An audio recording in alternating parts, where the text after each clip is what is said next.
No joo, mä en tiedä mitä sä olisit tarkalleen halunnut tästä autosta nyt nähdä, mutta mä ajattelin tehdä videon.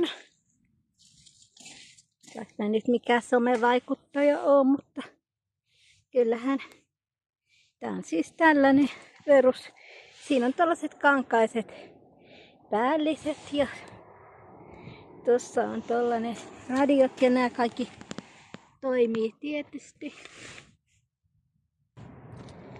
Jes, mä osasin sen stopata ja laittaa uudelleen.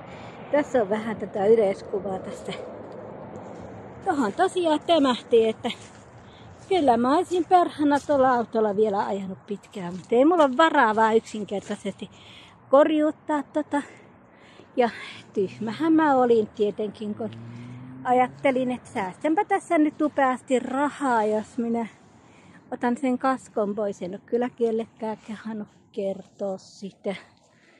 Joo, se on ihan tällainen siisti kiva, mitä nyt pölyinen ja likainen edestä.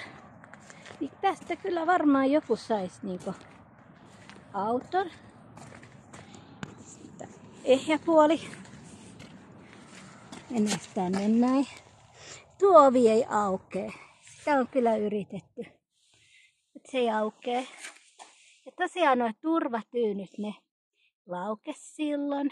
Mä oon vähän omia patentteja laittanut, kun mä oon joutunut tällä ajamaan silloin sitä turvapäivänä kuitenkin Heinolasta Hartolaa, että kyllä pirusti pelotti ajaa. Tuo ovi ei aukea niin kuin, ei ulkoonta eikä sisääntä. Ja tuokin ovi aukeaa vaan niin kuin sisältä tosi helposti, mutta ulkoa päin kun avaa, niin ei saa sitä auki. Nämä on ehjät nämä päälliset kyllä. Että joo. Mutta olisi se kiva, että mä niin tykkäsin tästä autosta. Jos tää saisi niinku uuden elämän tai joku osaisi ottaa jotakin sisätautiosia pois ja laittaa terveempiin yksilöihin. Mua suorastaan ihan satasella harvittaa. Minäpäs vedän tämän, laitan käyntiin, niin otan sit uutta videota tai niinku lisää. No niin, nyt tää on täällä. Tollasia nyt tietysti onko. Mulla ei turvavyötä kiinni. Ja auton ovet on auki ja vaikka ne olisi kiinni ja mä ajaisin, niin tietysti se herjaa noista kahdessa oikeanpuolimmaisesta ovesta. Tollaset on perkeleen pölyinen tää on, mutta enpä ehtinyt pesemään kun sattui tää juttu. Kyllähän se niinku vituttaa ihan rajusti.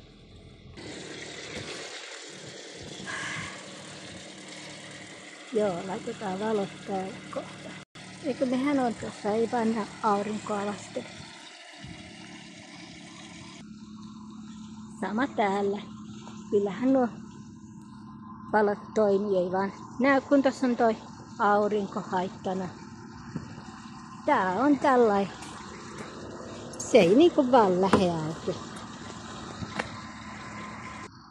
Ja takakontissa on vielä vähän jotain rojua, mutta tällainen se on niinku.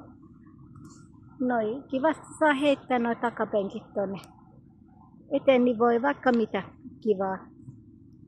Tuntuu lähes vitsiltä sanoa. Kivaa kuljetella, kun en yhtään tiedä, mutta silleen. Mä kävin korjaamolla ja se mies sanoi, että toi voi olla se suurin ongelma tuossa autossa, ettei se ainakaan halvalla kuntoon tule. Se tyyppi lupas kyllä pirun kalliilla korjata. Mutta eihän mulla valitettavasti varoja sellaiseen. Tää on tämmöistä tää elämä. Kannattaa pitää kaikki vakuutukset, vaikka vähän kirpaisisi. Perkele. Kyllähän se vähän niin on.